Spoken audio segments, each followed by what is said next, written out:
donne-moi les clés.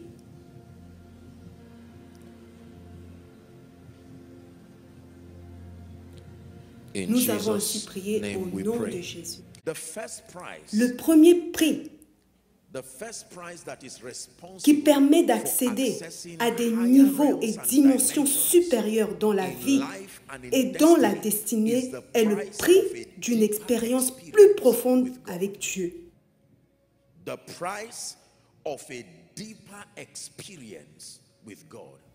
Le prix d'une expérience plus profonde avec Dieu. Take me deeper. You know that song?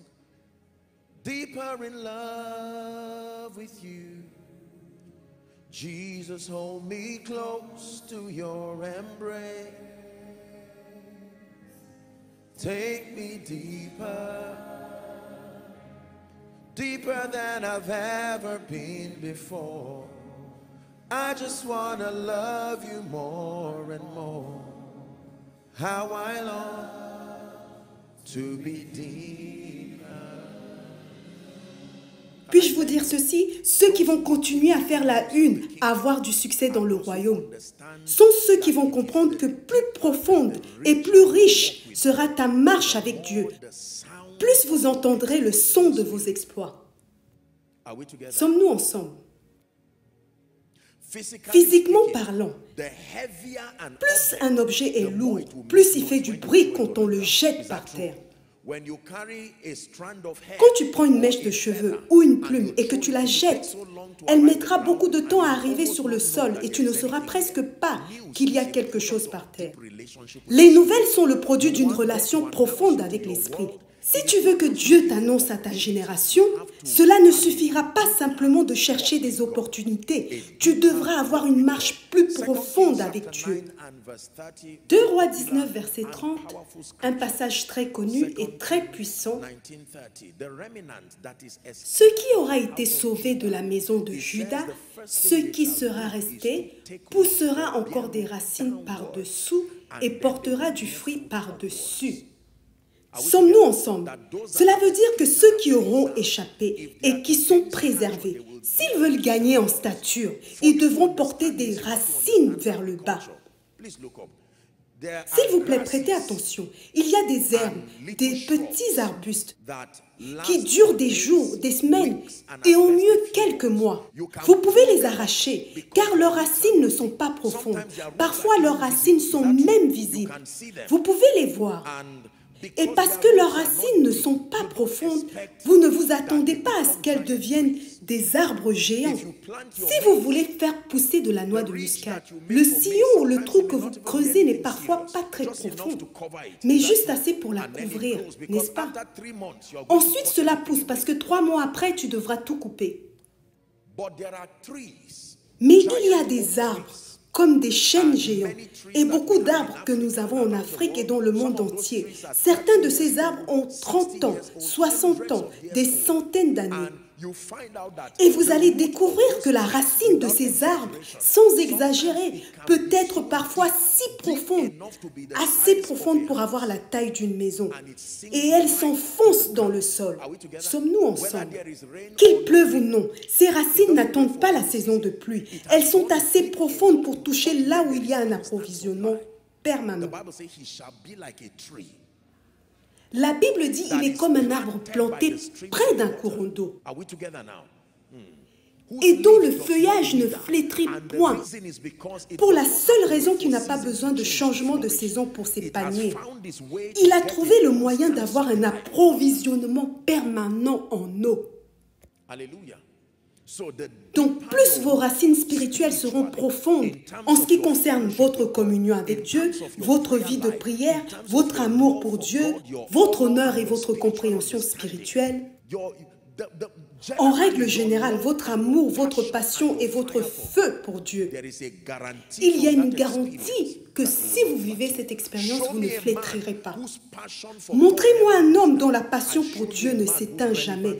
Je vous montrerai un homme dont la pertinence demeure. Montrez Montre-moi un prédicateur, un homme d'affaires, un politicien, une personne ambitieuse qui a ce degré de respect pour Dieu. Je te montrerai une personne qui, quelles que soient les tempêtes qui arrivent, restera stable et prospérera. Que quelqu'un dise de plus en plus. Encore une fois, prophétiser de plus en plus. Quelqu'un apprend-il quelque chose? Exode 33, verset 15, c'est Moïse qui parle en disant « Si tu ne marches pas toi-même avec nous, ne nous fais point partir d'ici. Notre voyage est inutile si nous n'avons pas le soutien de ta présence. » C'est une parole pour quelqu'un. Avant de commencer à t'engager sur une voie, vérifie si Dieu est avec toi. Si l'argent est la seule chose qui t'accompagne, tu auras des problèmes. L'argent peut être avec toi, mais si tu enlèves Dieu, tu ne feras que t'attirer des ennuis. Parce que même la porte qui te mènera au problème doit être ouverte. Toutes les portes ouvertes ne sont pas celles de Dieu. Satan aussi a des portes. La prison a des portes ouvertes. Ne te contente pas seulement de voir les portes des prisons ouvertes. Elles peuvent être ouvertes pour que tu entres à l'intérieur. Personne n'entre dans la prison avec une porte fermée. La porte devra d'abord être ouverte. Parmi les nombreuses choses que tu devras vérifier sur ton parcours, de temps en temps, fais une pause et vérifie ce que tu as autour de ta vie. J'ai des résultats. Qu'est-ce que j'ai? J'ai de l'onction. Qu'est-ce que j'ai autour de ma vie? La célébrité. Qu'est-ce que j'ai d'autre? Plus d'argent que l'année dernière. Si Dieu n'est pas au sommet de tout ce qui t'entoure, arrête-toi là et assure-toi de maintenir sa présence avant de continuer ton chemin. Est-ce que vous êtes en train d'apprendre? Si vous ne faites pas cela, vous serez victime. C'est l'erreur que font les personnes qui deviennent influents. Ils commencent avec Dieu, mais ils arrivent à un point de leur expérience chrétienne où ils se demandent s'ils ont vraiment besoin de Dieu. Est-ce que j'ai vraiment besoin de Dieu? Je suis devenue une célébrité. Souvenez-vous que l'enseignement de ce soir, ce n'est pas pour ceux qui viennent de commencer. L'enseignement de ce soir, c'est connaître le secret pour se maintenir tout en prospérant. Vous savez ce qu'il faut faire pour commencer l'église, le ministère, les affaires. Mais faites attention quand vous commencez à avoir des résultats. Parce que parmi les nombreuses choses qui vous sembleront lourdes à porter, il y aura peut-être Dieu. Et donc tu peux le mettre de côté pour que tes bagages soient plus légers pour continuer le voyage. Je préfère rester à un endroit avec Dieu que de bouger avec d'autres choses et sans lui. Moïse a été sage en disant « Si tu ne marches pas avec nous, ne nous fais pas sortir d'ici. » Nous continuons au verset 16. Comment sera-t-il donc certain que j'ai trouvé grâce à tes yeux, moi et ton peuple? Ne serait-ce pas quand tu marcheras avec nous et quand nous serons distingués, moi et ton peuple, de tous les peuples qui sont sur la face de la terre? Il y a une marque qui est posée sur toute destinée qui valorise la présence divine. Si tu portes la présence divine dans ton ministère, la différence sera facilement reconnaissable. Si tu portes la présence divine dans tes affaires, dans l'éducation de tes enfants, en explorant le parcours de ton destin, certains d'entre vous ont jeté Dieu pour avoir de l'espace pour collecter de l'argent. Certains d'entre vous, vous l'avez jeté parce qu'il était un bagage encombrant. J'ai remarqué qu'à chaque fois que je te tiens dans mes bras et que les gens essaient de me donner de l'argent, je ne peux pas le collecter. Certains d'entre vous ont jeté Dieu pour préserver leur fierté. Le prix pour monter dans une nouvelle dimension, c'est premièrement avoir une expérience plus profonde avec Dieu. Take your place, take your place, take your place. Take my body, my soul, my spirit, breathe on me. Take my body, my soul, my spirit, breathe on me. Alléluia. Ne laisse jamais la poursuite de Dieu devenir un embarras à cause du niveau que tu as atteint dans la vie. Est-ce que je peux encore m'agenouiller? Est-ce que cela ne sera pas un inconvénient? Lorsque tu arrives à un point où ton amour pour Dieu devient une honte, tu as déjà des problèmes. David a reconnu que le niveau de roi qu'il avait atteint lui avait été donné. Qui aurait su que David deviendrait roi? Cela n'était écrit nulle part. David n'était pas comme Joseph qui avait eu un songe qu'il deviendrait roi. La Bible ne le mentionne pas. Au moins Joseph avait une consolation. Il a eu un rêve. David n'a jamais su. Si tu avais demandé à David dans le désert, David, que deviendras-tu? Il aurait répondu, je deviendrai un guerrier. Ne sachons pas que cette victoire n'était qu'un point de départ. Quelqu'un est déjà en train de trop célébrer le succès. Tu célèbres trop le succès. Tu célèbres trop la victoire pour un petit niveau que tu atteins, alors que le plan de Dieu pour ta destinée est de te faire capitaine de son héritage. Est-ce que quelqu'un apprend quelque chose? Le Dieu que tu as trouvé dans le désert doit être le Dieu que tu honores dans le palais. Si le Dieu que tu as trouvé dans le désert était assez puissant pour t'emmener au palais, ce serait insensé de le rejeter pour Dagon. Quand David est venu rencontrer Saül et lui a proposé de combattre Goliath, Saül a dit, d'accord, je suis un roi, j'ai la meilleure des armures, prends mon armure. David a répondu, oh roi, je te respecte, mais j'ai mes armes avec lesquelles j'ai été entraîné. Je ne suis pas là seulement pour des raisons militaires. J'ai un pacte grâce à mon intimité avec Dieu. Laissez-moi vous dire la vérité. En ces temps de la fin, Dieu va élever des gens sans prétention, des gens hors du commun. Le genre de personnes que lorsque l'on va faire appel à eux, ils ne seront pas égaux aux résultats escomptés, mais seront privilégiés à cause de leur détermination à chercher et à marcher avec Dieu. Dieu va prendre des présents, des requêtes de prière des nations et des institutions et donnera à des individus en témoignage du fait qu'ils l'ont recherché. Croyez-moi. Vous n'avez pas encore vu la prospérité tant que vous n'avez pas vu des gens sans prétention qui seront des gardiens, des gestionnaires de la richesse du royaume. Que Dieu leur donnera lui-même. Si vous les interrogez en termes d'intelligence économique, la vérité est que vous serez déçus. Ils ne font pas le poids. Mais vous ne pouvez pas nier les résultats. Parce qu'ils ont recherché Dieu. Il y a beaucoup de sortes de grâces et d'onctions qui n'ont pas encore été libérées, mais qui arrivent, je vous le dis. Vous verrez des hommes se lever qui seront comme des dieux sur la terre, remplis de puissance et opérant dans une dimension de miracles et de manifestation de l'esprit. Le recouvrement de lui et la vue dont on parle seront monnaie courante. On n'aura pas besoin de faire une croisade pour que cela arrive. Les gens marcheront dans la rue et ils passeront devant une morgue et les corps morts reviendront à la vie sans que les gens sachent qu'ils ont été utilisés par Dieu pour guérir les malades.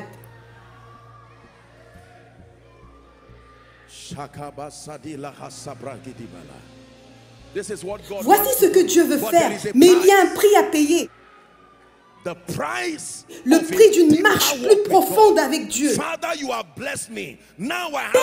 tu m'as béni. Maintenant, j'ai une grande maison, j'ai des voitures, j'ai de l'influence. Mais la façon dont je roulais par terre il y a 10 ans, je continuerai à rouler par terre dans ta présence. Mes vêtements peuvent changer, mais mon allégeance ne changera pas. Mes vêtements peuvent changer, mais mon adoration ne changera pas. Ma voiture peut avoir changé, mon statut peut avoir changé, mais tu resteras toujours mon Dieu. Que quelqu'un prie pendant 1 minute. Seigneur, je me repens d'avoir essayé de te remplacer par beaucoup de choses sur mon chemin vers la grandeur. S'il vous plaît, priez. Pour quelqu'un ici présent, c'est la raison pour laquelle tu es là.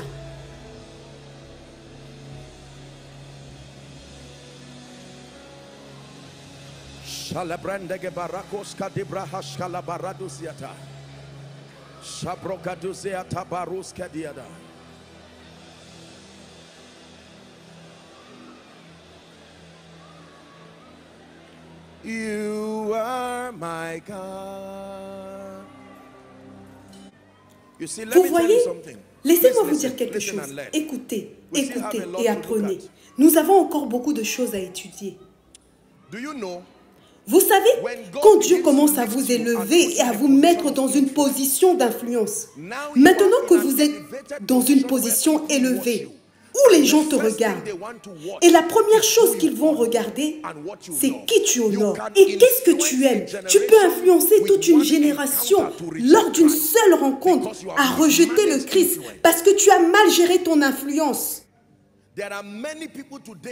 Il y a beaucoup de gens aujourd'hui qui ont fait toutes sortes de vœux. Seigneur, si tu m'élèves, je te soutiendrai. Mais maintenant que tu commences à voyager à travers le monde, que tu entres dans un monde privilégié, où ton nom est devenu la clé, la solution pour beaucoup de vies, il y a de fortes chances que Dieu devienne maintenant un bagage et un inconvénient pour toi. Beaucoup ont perdu le contact avec Dieu. Beaucoup, après que Dieu vous ait élevé à un certain niveau, vous continuez à maintenir le rythme de 2 versets par jour. Honnêtement, vous n'êtes pas un chrétien sérieux. Cela se comprend peut-être lorsque l'on est un nouveau croyant. Les jeûnes d'il y a 10 ans doivent être rétablis. Les prières d'il y a 10 ans doivent être restaurées. Les veillées d'il y a 10 ans où tu disais « Seigneur, c'est le milieu de la nuit, mais je suis encore là éveillé avec toi. » To worship you I live. To worship you I live to worship you. To worship you I live.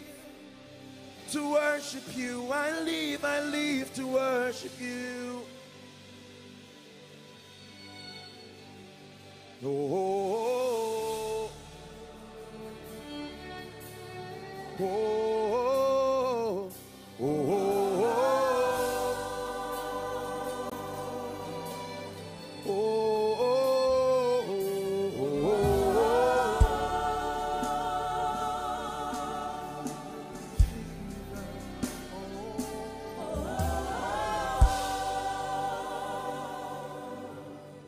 Hallelujah.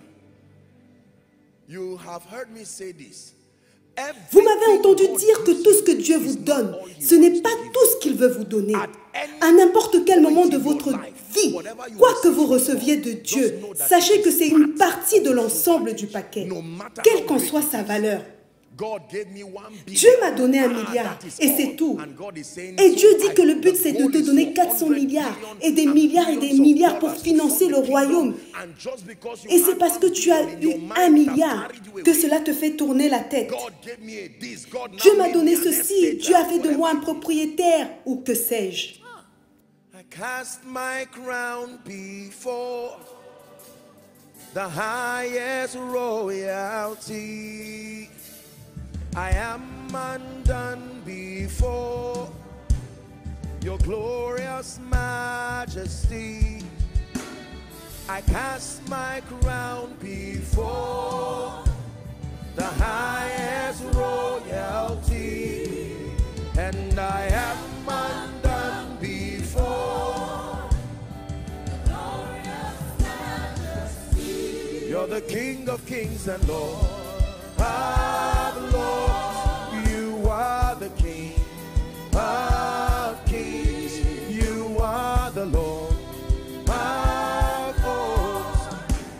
Your glorious majesty. Yabone nakam, sujada ne nakam, circuit salam.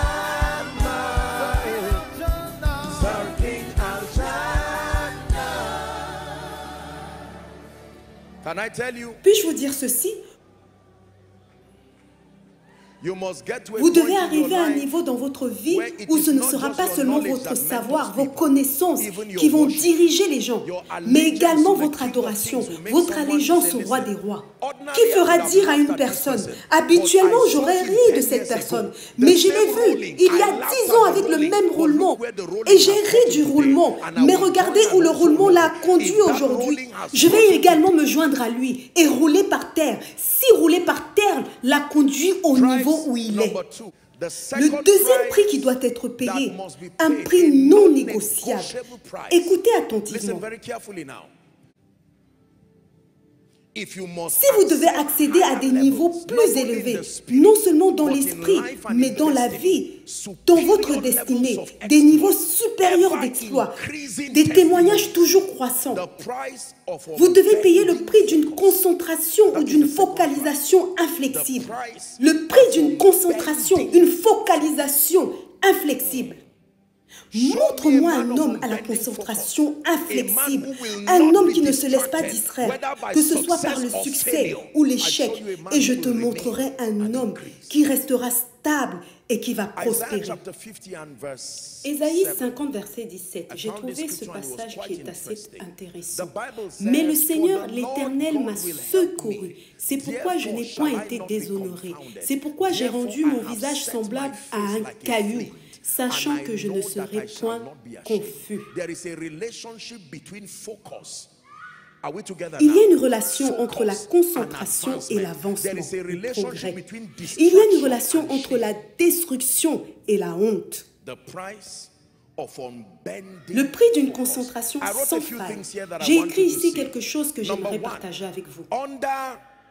En outre, le prix à payer pour une concentration sans faille, tu dois obtenir la grâce de combattre la mentalité de déjà arrivé entre guillemets.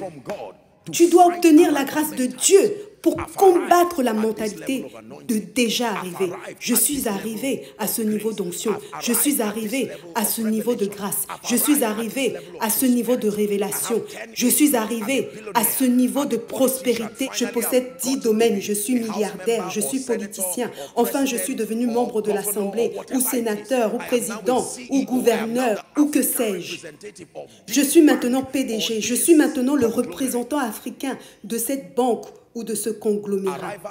La mentalité de déjà arrivé a détruit beaucoup de personnes. Philippiens 3, verset 12. Philippiens 3, à partir du verset 12. Très bien. Il dit, ce n'est pas que j'ai déjà remporté le prix ou que j'ai déjà atteint la perfection, mais je cours pour tâcher de le saisir, puisque moi aussi, j'ai été saisi par Jésus-Christ. Verset 13, « Frère, je ne pense pas l'avoir saisi. » L'apôtre Paul est en train de dire, en ce qui me concerne, quel que soit ce que vous me dites, je marche toujours comme quelqu'un qui a quelque chose devant lui. Je ne marche pas comme quelqu'un qui est déjà arrivé. Savez-vous ce que c'est la mentalité de déjà arrivé? Ça signifie que vous arrivez à un point où vous vous dites, je ne parle pas du contentement ou de la satisfaction. La mentalité de déjà arrivé est très différente du contentement. C'est lorsque vous sentez qu'il n'y a plus rien à faire dans votre vie pour la maximiser. Savez-vous que c'est arrivé à Lucifer? Je me lèverai au-dessus des étoiles de Dieu et je serai comme le Très-Haut. Après tout, d'après ma fonction, je suis le gardien des mystères au ciel. Donc je pense que je connais toutes choses. Il ne se doutait pas qu'il y en avait d'autres. Faites attention à la mentalité de déjà arrivé. J'ai écrit quelque chose ici. L'échec tout comme le succès, le découragement et la célébration excessive des résultats peuvent être des distractions. Cela signifie que le succès et l'échec peuvent vous faire la même chose au final. L'échec peut vous décourager et le succès peut créer de la complaisance. Bien qu'il soit bon et honnête de célébrer chaque avancée, vous devez être prudent et gérer votre célébration afin de ne pas trop célébrer les résultats. La vérité est que lorsque vous vous élevez parmi des gens qui sont à des niveaux plus bas que vous, peu importe que votre résultat soit petit, il paraîtra grand aux yeux de ceux qui ont un niveau plus bas que vous. Vous devez être honnête à vous-même et vous évaluer par rapport à un standard global du royaume et vous demander, suis-je vraiment arrivé? Tu dois te dire, tout ce que Dieu m'a donné maintenant n'est pas tout ce qu'il a l'intention de me donner. Chaque niveau est un test pour le niveau suivant. Dès que tu atteins un but dans un niveau, sache que c'est automatiquement l'examen de passage que tu es en train de passer pour le niveau suivant. Chaque niveau de réalisation est un test que vous devez passer pour le niveau suivant. Sommes-nous ensemble?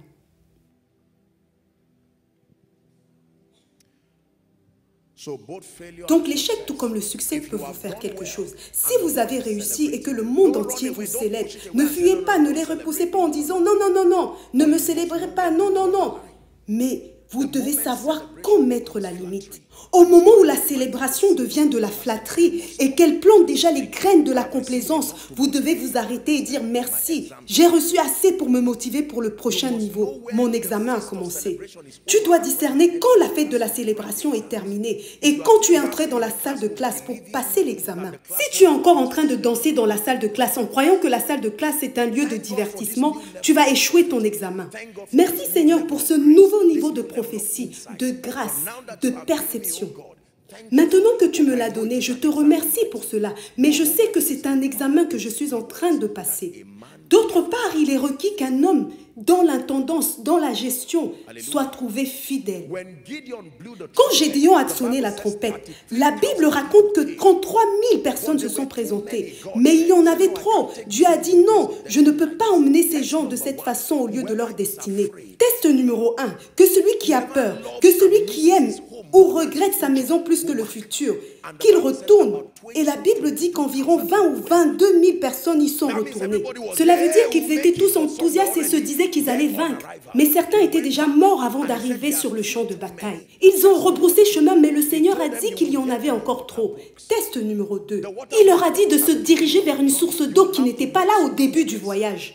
Vous devez faire quelques progrès. Ensuite, il a dit à Gédéon, étudie leur comportement devant cette source d'eau. Tous ceux qui lapperont l'eau avec la langue comme lappe le chien, tu les sépareras de ceux qui se mettront à genoux pour boire comme les êtres humains, qu'ils retournent à la maison. Vous savez ce que cela veut dire? Lorsque vous observez un chien lorsqu'il boit de l'eau, il ne boit jamais de l'eau assis ou couché. Cela signifie que je suis conscient que je dois encore aller quelque part. C'est un succès momentané. Au moment où vous arrivez à la source d'eau après avoir marché pendant longtemps, c'est le signe d'un résultat. Maintenant, tu as obtenu de l'eau pour étancher ta soif. Le Seigneur a dit ceux qui se sont assis ou agenouillés, ils ont campé et n'avaient pas l'intention de se relever. Qu'ils rentrent. Ceux qui ont lappé comme des chiens, cela signifie qu'ils ont encore le sens de la vision. Ils pensaient que ce n'était qu'une bénédiction momentanée. Ce n'était pas le vrai but du voyage. Je n'ai pas quitté ma maison pour venir boire de l'eau, mais pour vaincre les montanites. Si je trouve de l'eau en chemin, gloire à Dieu, mais je ne camperai pas là.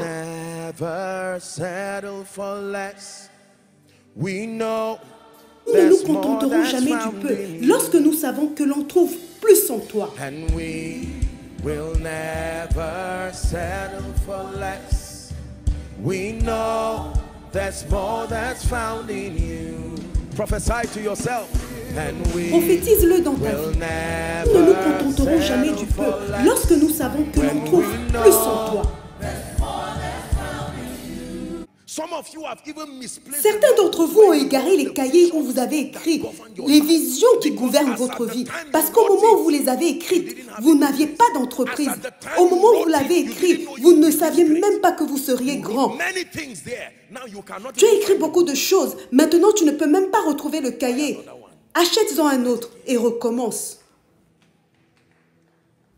Si la parole est vraiment précieuse, tu l'honores en l'écrivant. Il est écrit, écris la prophétie, car elle est fidèle. Elle est vraie, elle ne ment pas. Si tu n'as pas de vision pour ta vie et les choses que tu fais, la vie te donnera beaucoup de visions inutiles, des visions qui sont incompatibles avec le plan de ton appel. Le Seigneur parle à une personne, retourne à la maison, ouvre ton cahier. La façon dont ce ministère se déroule, est-ce que c'est ce que Dieu t'a dit? On a bien commencé, mais en chemin, on nous a dit que si on continuait comme ça, on allait être affamé. Alors j'ai posé la question, qu'est-ce qui fonctionne alors? Laissez-moi vous dire ce qui fonctionne actuellement. Faites ceci, faites cela, et vous vous êtes éloigné de ce que Dieu vous avait dit et de votre alliance avec Dieu.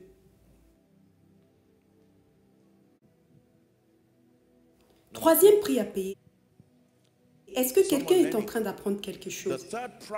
Troisième prix à payer pour des dimensions plus grandes et plus élevées est le prix d'une plus grande illumination. Oh, s'il vous plaît, installez-vous et écoutez celui-ci. Le prix pour une plus grande illumination. Le prix d'une plus grande illumination. Galates chapitre 2. Le Seigneur va parler à quelqu'un maintenant. Versets 1 à 2. Éclaire-moi, Seigneur, comme une bougie. Éclaire-moi, Seigneur, comme une bougie. Light me, Lord, like a candle. Light me, Lord, light me, Lord, light me, Lord, like a candle. Light me, Lord, light me, Lord, light me, Lord, like a candle. Price number 3. Prix à payer numéro 3, le prix d'une plus grande illumination. Galates 2, versets 1 à 2. 14 ans après, je montais à Jérusalem avec Barnabas ayant pris Tite avec moi. J'aime le verset 2 qui dit « Ce fut d'après une révélation que j'y montais ».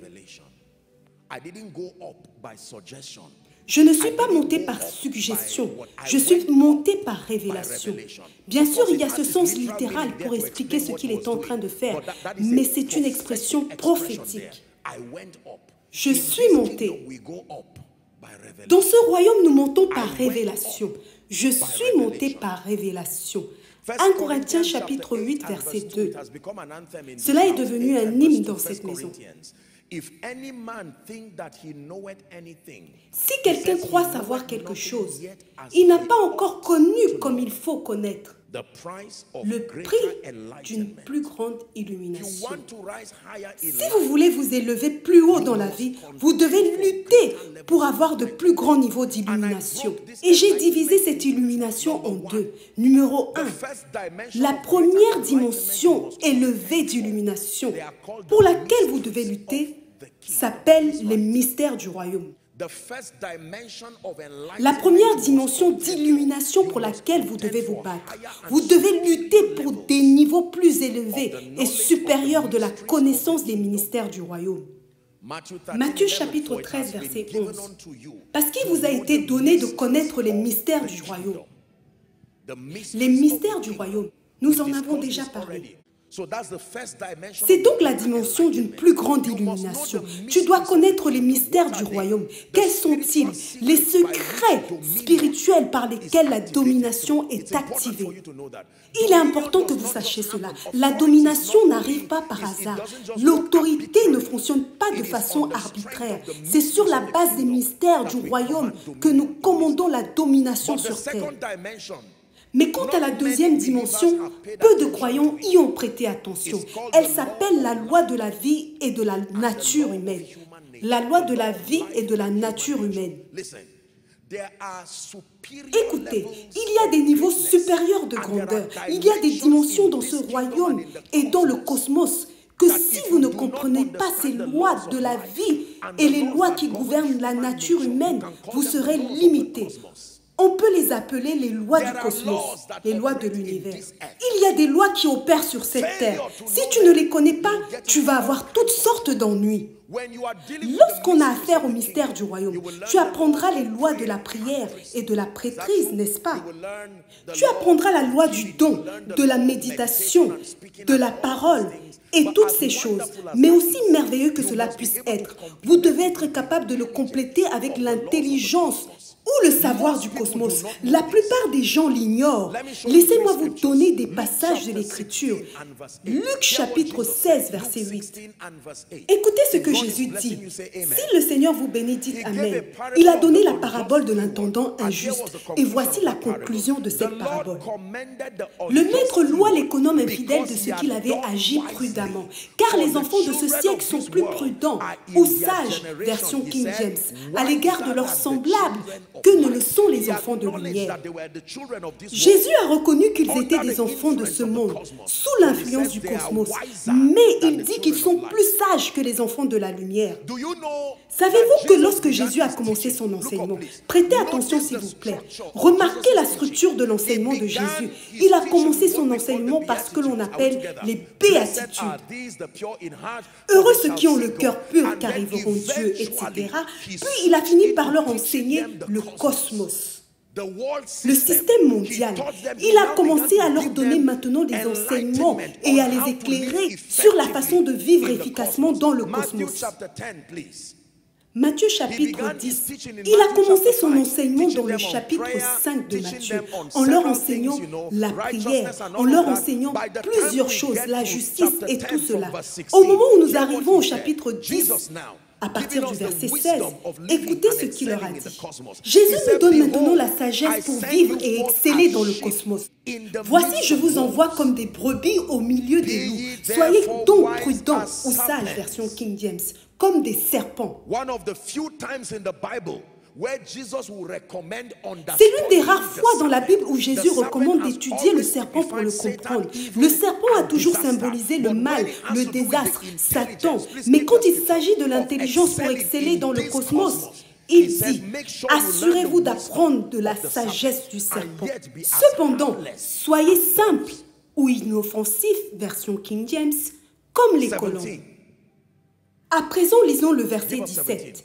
Jésus dit, mais méfiez-vous des hommes.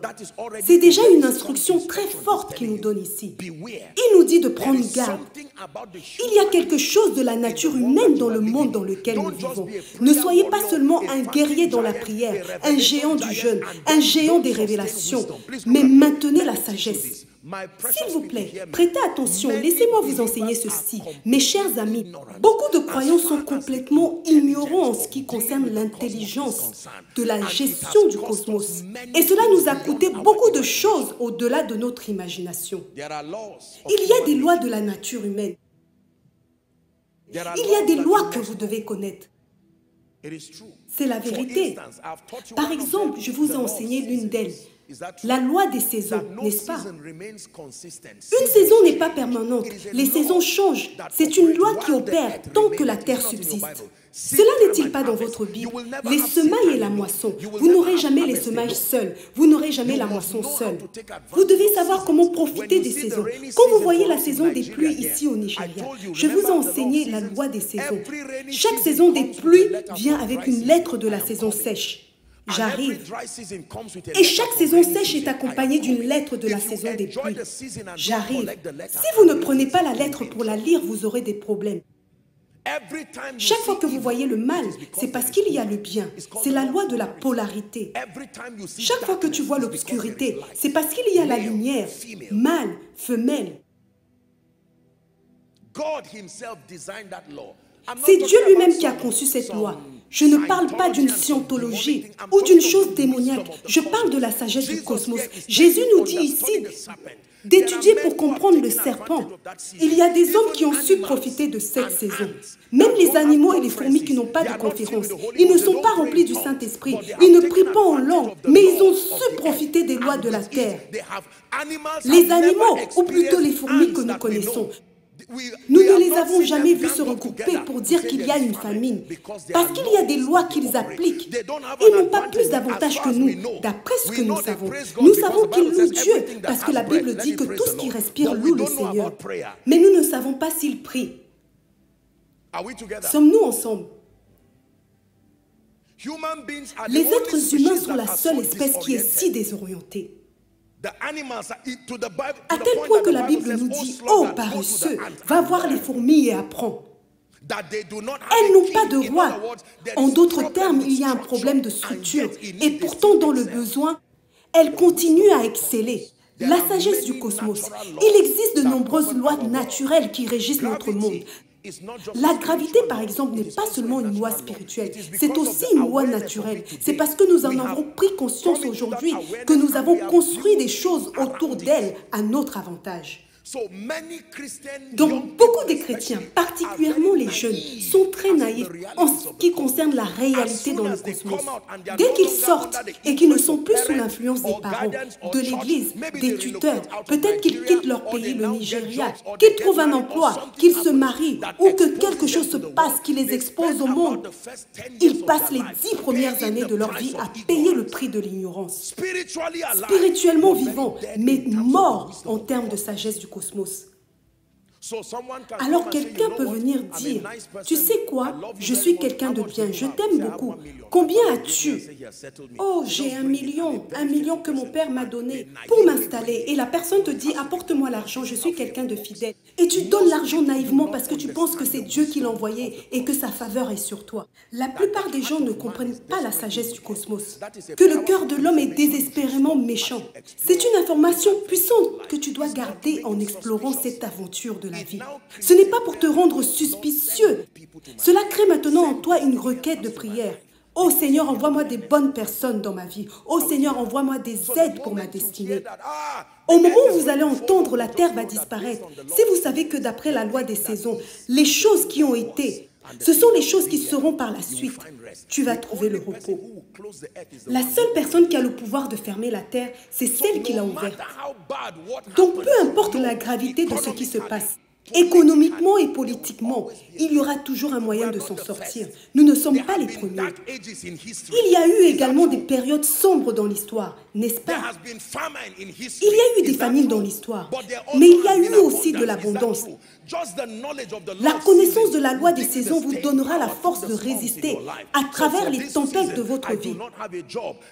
En cette saison, je n'ai pas de travail. Il semble que les choses ne fonctionnent pas, mais je comprends l'intégrité de Dieu. Et même dans le cosmos, je sais que tout est éphémère. Donc plutôt que de regretter les saisons actuelles, je commence à préparer et à m'organiser pour les saisons à venir. Laissez-moi vous montrer quelque chose. Dans le livre des Actes, chapitre 7, au verset 22, il y a deux personnalités dans la Bible qui m'ont vraiment surpris. Le premier s'appelle Moïse, le deuxième s'appelle Abraham. J'ai étudié leur vie attentivement. Nous sommes ensemble à cause de la façon dont ils ont marché avec Dieu. Et j'ai découvert pour chacun d'entre eux, regardez Moïse par exemple. Je vais vous montrer quelque chose qui va vous surprendre. Combien d'entre vous savent que la mission de Moïse était une mission purement spirituelle? C'était la mission d'un sauveur. Si Moïse était dans le Nouveau Testament, on l'aurait appelé apôtre. Cependant, regardez la nature de sa formation. La Bible dit que Dieu l'a envoyé en Égypte et il fut instruit dans toute la sagesse des Égyptiens et il était puissant en parole et en œuvre.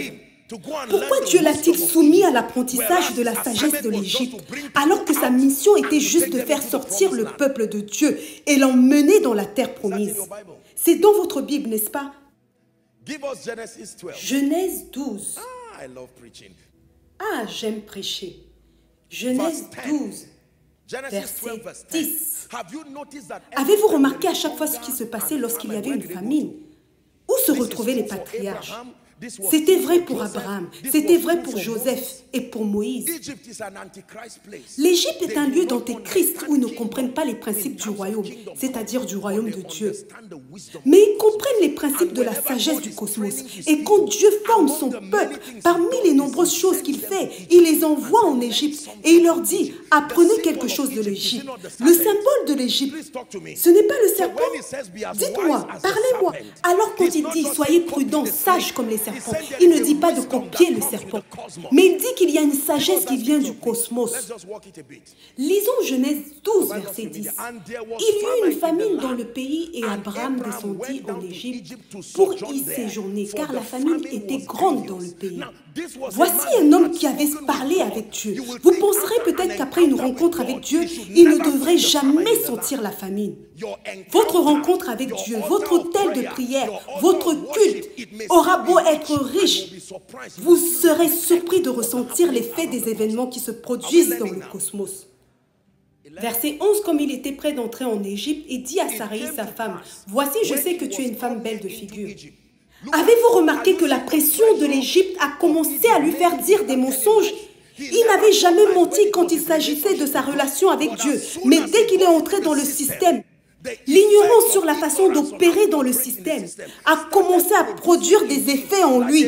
C'est comme un homme de Dieu qui va bien commencer son ministère, sans avoir l'intention de se corrompre, sans avoir l'intention de faire de la sorcellerie. Mais dès que la famine sonne à la porte, il va commencer à organiser une conférence par-ci par-là pour récolter de l'argent. Pour survivre, Abraham a dit, « Voici, je sais que tu es une femme belle de figure. » Verset suivant, Genèse 12, 12.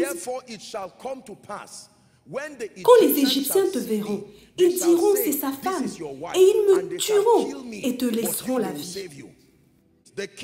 Les grands de Pharaon la virent aussi et la vantèrent à Pharaon. Et la femme fut emmenée dans la maison de Pharaon. Il traita bien Abraham à cause d'elle et Abraham reçut des brebis. Et toutes sortes de choses. Voyez-vous d'où venait la richesse d'Abraham? D'Égypte.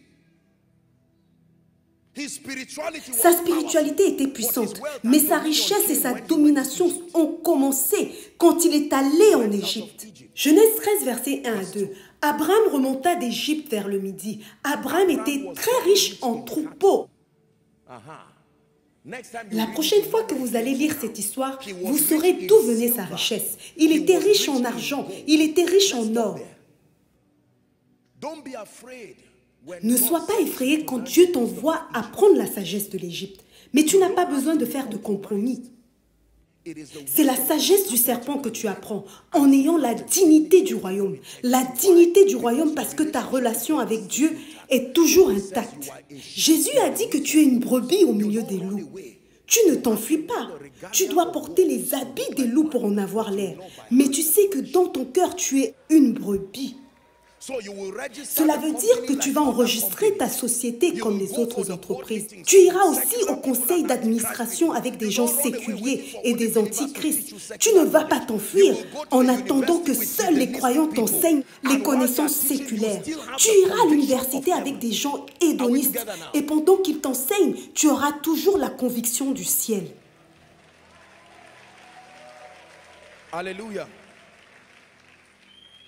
C'est de là que vient l'orgueil des chrétiens. Nous tenons notre Bible et nous disons oui. La vérité est que certains d'entre nous ne peuvent pas interpréter ce qui est écrit jusqu'à ce que nous puissions profiter de la sagesse de l'Égypte. Il ne t'est pas permis de copier le style de vie de l'Égypte, ni de te prosterner devant leur Dieu, mais tu peux extraire leur sagesse. Il n'est pas étonnant que de nombreuses nations non-croyantes semblent avoir une stabilité économique. Ils ne connaissent peut-être pas le Dieu du ciel, mais vous pouvez voir la dextérité, vous pouvez voir l'organisation dans ces nations. Nous pouvons nous humilier et apprendre quand il s'agit de la sagesse du cosmos. Ce n'est pas contraire aux Écritures d'apprendre.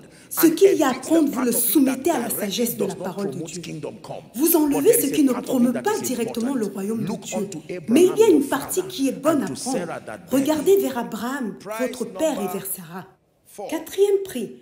Quel est le quatrième prix pour des dimensions plus élevées? Le prix d'une plus grande contribution et d'une plus grande productivité. Proverbe 18, verset 16. Les présents d'un homme ou les dons d'un homme, version King James, lui élargissent la voie. Que quelqu'un dise lui élargisse la voie. Non seulement il t'élargisse la voie, mais il t'emmène d'un niveau à un autre. D'un niveau de possibilité à un autre. Et lui donne accès auprès des grands. Il n'y a pas de possibilité pour qu'il arrive auprès des grands, mais les dons l'emmènent auprès des grands. C'est très important. Dans Daniel 5, verset 16, le roi dit de Daniel, « J'ai appris que tu peux donner des explications et résoudre des questions difficiles. » Pourquoi Daniel avait-il été appelé au palais? Grâce à la mesure à laquelle il pouvait fournir des solutions. Son niveau de productivité était élevé. La même chose s'est produite avec Joseph. Est-ce que vous arrivez maintenant à voir le schéma? Croyons, écoutez, nous devons arriver à un point où nous accordons de la valeur à la productivité. Si nous n'accordons pas de la valeur à la productivité, cela va nous affecter. Laissez-moi vous dire quelque chose. Votre productivité peut vous amener à une position en un jour où vous sauverez des destins des hommes et apporterez de l'honneur et la gloire au nom du Seigneur. La nation d'Israël a été préservée parce que Joseph, par sa valeur, s'est élevé à la position où il était second dans le commandement. Et sous sa garde, le peuple a été préservé jusqu'à ce qu'il surgisse un autre pharaon qui ne connaissait pas Joseph. Nous pouvons être des sacrificateurs efficaces, mais si notre contribution n'est pas suffisante pour aller au-delà de la religion, au-delà de la race, au-delà de l'environnement local, nous allons rester tout petits. C'est un message apostolique. S'il vous plaît, écoutez-moi. Quel que soit le domaine où Dieu voudra que vous serviez ses desseins, optez pour la connaissance, humiliez-vous, lancez-vous des défis. Si vous travaillez dans le secteur bancaire, soyez le meilleur, soyez exceptionnel. Ne vous arrêtez pas tant que vous ne servez pas des rois. Notre sacerdoce va permettre de préparer le ciel pour nous être favorables. Mais il est de votre devoir de gagner en valeur et en compétence. Et la mission de Dieu se limitera à te connecter à ceux qui en ont besoin et qui te récompenseront. Prix à payer numéro 5, le prix des connexions stratégiques. Ecclésiaste 4, versets 9 à 10. Deux valent mieux qu'un. Deux valent mieux qu'un. Pourquoi? Parce qu'ils retirent un bon salaire de leur travail. Cela veut dire que votre productivité sera multipliée au degré auquel vous serez connecté. Verset 10. Car s'il tombe, l'un relève son compagnon. Mais malheur à celui qui est seul et qui tombe sans avoir un second pour le relever. Écoutez, il y a de nombreux types de connexions dans votre vie, mais il existe des connexions stratégiques précises dans votre vie. Je vais vous en donner deux très rapidement. Numéro 1, Néhémie chapitre 2, verset 4, et le roi me dit, que demandes-tu? Que tout le monde dise connexion stratégique. Lorsque vous êtes connecté au roi, il est facile que certaines choses arrivent très rapidement.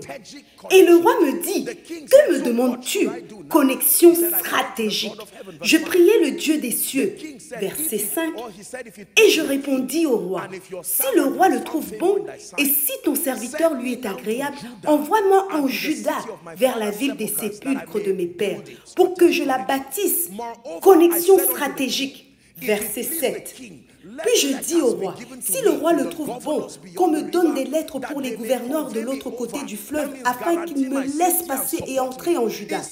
Cela signifie qu'au lieu de rencontrer les gouverneurs un par un, j'ai rencontré le roi qui a une influence sur eux. Sommes-nous ensemble? Les relations stratégiques peuvent raccourcir le temps de votre arrivée au niveau suivant.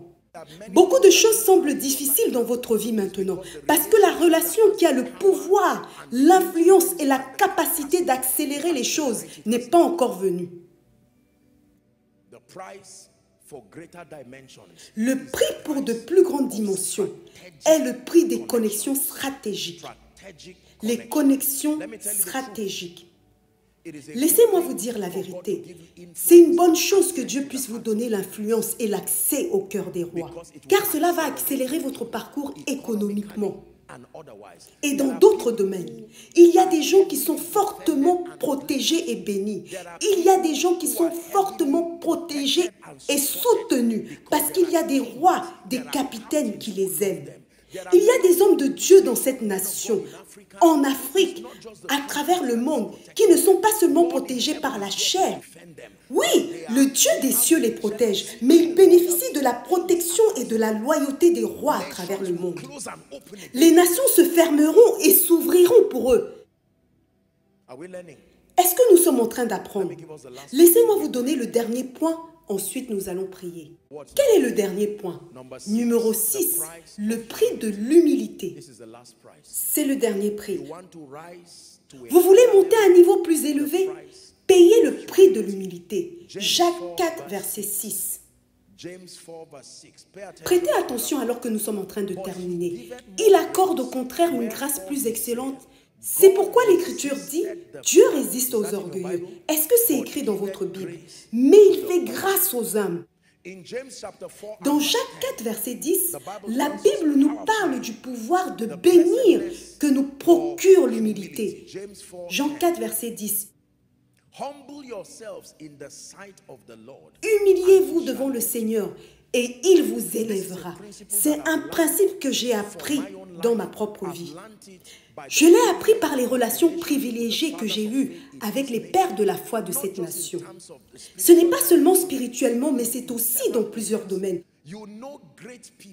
Vous reconnaissez les grands hommes par la mesure de leur orgueil et de leur humilité. Ce sont vraiment des gens très humbles. Ils peuvent apprendre et apprendre de nouveau et de n'importe qui. Vous pouvez voir un professeur d'excellence qui écoute un petit enfant qui lui fait une remarque. « Professeur, vous avez tort. » Et il répliquera « Vraiment ?» Il ne lui dira pas « Si j'ai tort, viens me voir à la fin du cours. » Non. Et pourtant, c'est un savant. Il va l'écouter et il apprendra. C'est la même chose que vous pouvez remarquer avec les gens qui prospèrent. C'est ma prière pour que cela devienne une culture dans nos cœurs. afin qu'au fur et à mesure où nous nous élevons, nous restions toujours humbles. Ô Seigneur, tu es la raison de tout ce que je suis, tu es la raison de tout ce que j'ai. Même si les nations louent les œuvres que tu fais dans ma vie, je reconnais devant eux et devant toi que je ne suis rien sans toi. En raisonnant de cette manière, le Seigneur va vous faire de la place et vous serez prêts à vous élever plus haut. L'orgueil est un tueur de destinée, mes chers amis. L'orgueil détruit. Alors que nous nous préparons à prier, je veux que nous commencions par faire cette prière contre l'orgueil. Certains d'entre nous, l'orgueil nous a réduits à des situations de honte, à tel point que nous sommes devenus l'ombre de nous-mêmes, parce que nous sommes imbus de nous-mêmes. Reconnaître le Dieu des cieux comme étant à l'origine de tout ce que tu es, de tout ce que tu as, c'est cela la véritable humilité. L'orgueil est un destructeur. Il vous rétrogradera, quelle que soit votre position. L'humilité est un promoteur. Elle vous élèvera au-delà de votre niveau. Je vous ai remis ce soir, mes chers frères et sœurs, 6 clés. Si vous marchez conformément à ces clés, je vous donne la garantie par l'intégrité des Écritures que vous allez voir votre vie passer d'un niveau à l'autre. D'abord, vous allez triompher spirituellement, puis dans votre destinée, dans chaque aspect de votre vie. Ce sont les clés avec lesquelles les grands ont marché et qui les ont amenés là où ils se trouvent et qui continuent à les amener à des niveaux de dimension plus élevés dans l'esprit et dans leur destinée. La Bible dit « Gloire soit rendue à Dieu qui nous fait toujours triompher ». Point de prière numéro 1. Vous allez demander à Dieu que les 6 clés qui ont été répertoriées, qui représentent le prix à payer pour une nouvelle dimension supérieure, que la grâce vous soit donnée par le Seigneur pour marcher en accord avec elle.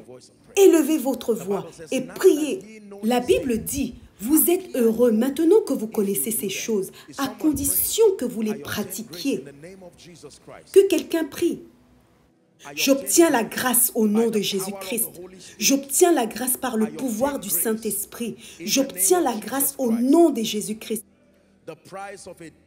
Le prix d'une expérience plus profonde avec le Seigneur, le prix d'une focalisation inflexible, le prix d'une plus grande illumination,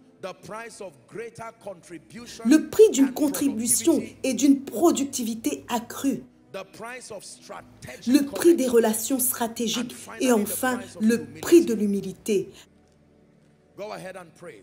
Allez-y, priez. Père, j'obtiens la grâce. Je suis prêt pour la nouvelle dimension au nom de Jésus-Christ. Je suis prêt pour une nouvelle dimension dans mon parcours, dans la foi. Une nouvelle dimension dans ma destinée. Une nouvelle dimension dans l'esprit. Dernier point de prière, je décrète et je déclare, par le pouvoir du Saint-Esprit, l'accélération dans ma destinée, jusqu'au niveau suivant. Allez-y, priez.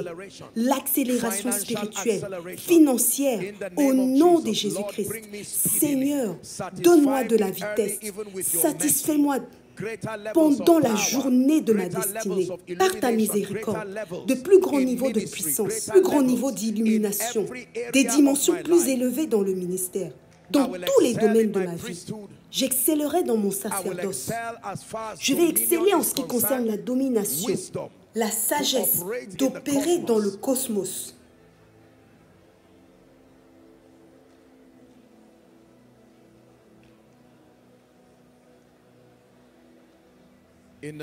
Au nom de Jésus-Christ.